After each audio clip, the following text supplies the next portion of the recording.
À travers ses sculptures, Marius Dansou redonne vie à des coiffures africaines. C'est beaucoup plus des sculptures murales, c'est des extensions. C'est comme on rajoute des cheveux. Donc c'est vraiment les détails. C'est pas des cheveux en entier, mais vraiment des détails. Et j'ai rajouté les bobines, histoire de mettre un peu de couleur comme on met des perles dans les cheveux. C'est toujours la série des extensions qui continue. Ce nom, c'est La Chute. Le titre de celle-là, c'est Agomisé.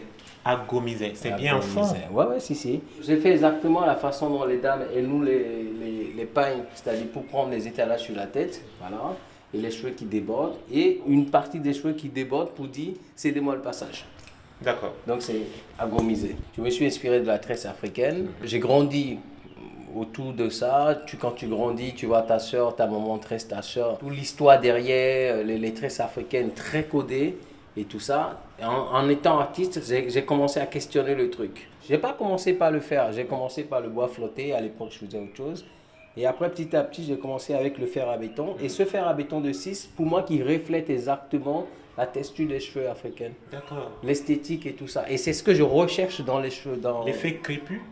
L'effet crépus, et aussi, vous voyez, le fer est bien marqué. Donc, du coup, ça me reflète la tresse africaine. Dans cette pièce, ça regroupe beaucoup de choses.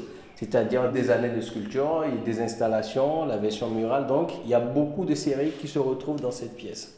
Et ici, par exemple, ça c'est une ancienne série. Ça c'est la tête, elle est en bois.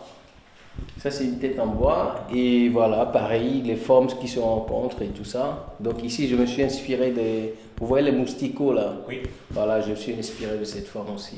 Parlez-nous justement de vos sources d'inspiration.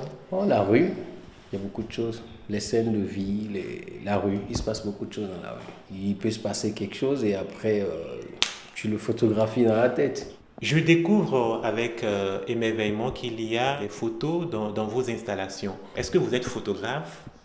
En fait, je ne me nomme pas photographe, mais j'intègre la photographie et la vidéo dans mon travail.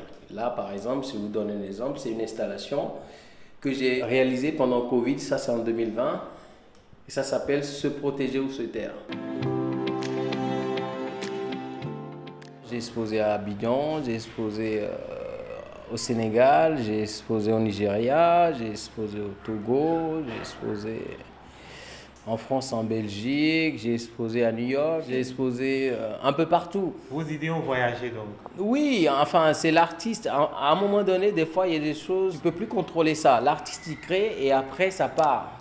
J'ai fait l'école de Zingpe, j'ai fait l'atelier de Dominique Zingpe, qui est un très grand artiste béninois, contemporain. Et donc, j'ai fait cette école. Et pour moi, cet atelier, moi, j'appelle ça une école. Donc, quand on vient chez vous, on vient faire une rencontre avec vous à travers vos œuvres. C'est ça. Et le plus important, c'est que vous vous sentez bien, tout simplement.